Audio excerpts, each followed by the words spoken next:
आपल्यासोबत कायदेतज्ञ प्रदीप घरत हे फोन लाईन वरून जोडलेले आहेत। सर, लोकशाहीमध्ये आपलं स्वागत। आपण आताची ही मोठी बातमी पाहतोय।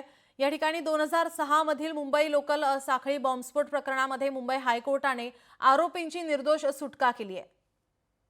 नमस्कार। जर माननीय उच्च न्यायालयाने आरोपींची सुटका केली असेल तर त्या सत्र न्यायालयाने जी जजमेंट दिली त्या जजमेंट मध्ये जे काय त्याची कारण मीमांसा केली असेल त्याची पूर्ण पडताळणी उच्च न्यायालय करतं। त्यामुळे उच्च न्यायालयाच्या पुराव्याच्या पडताळणीत त्यांना योग्य असा विश्वासार्ह पुरावा वाटला नसेल म्हणून त्यांनी आता त्यांची सुटका केलेली दिसते। जी, कुठेतरी सरकारकडून हे पुरावे सादर करण्यामध्ये कुठेतरी कमी पडल्याची आता चर्चा रंगू लागली आहे। त्यावेळेला उच्च न्यायालयात असं ऑब्झर्वेशन असतं की पुरावा पुरेसा नाही।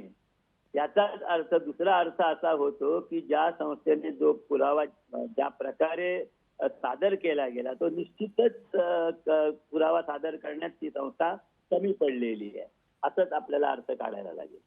काय वाटतं आता या निर्णयाच्या विरोधामध्ये आता सुप्रीम कोर्टामध्ये धाव घेतली जाऊ शकते का? होय, या निर्णयाविरुद्ध सुप्रीम कोर्टात निश्चितच धाव घ्यावी लागेल आणि मग त्यामुळे सुप्रीम कोर्ट मीमांसा करेल की सत्र न्यायालयातील ज्यांच्यासमोर खटला चालला त्या न्यायालयांची बाजू, त्या न्यायालयांची जी कारण मीमांसा आहे ती योग्य, उच्च न्यायालयाने अपिलात जी कारण मीमांसा घेतली ती योग्य।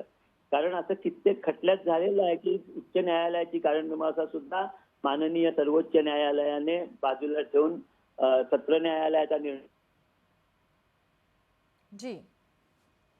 जी, धन्यवाद प्रदीप सर, आपण दिलेल्या या माहितीसाठी, केलेल्या विश्लेषणासाठी। लोकशाही मराठी ऐका, पहा, जागरूक रहा।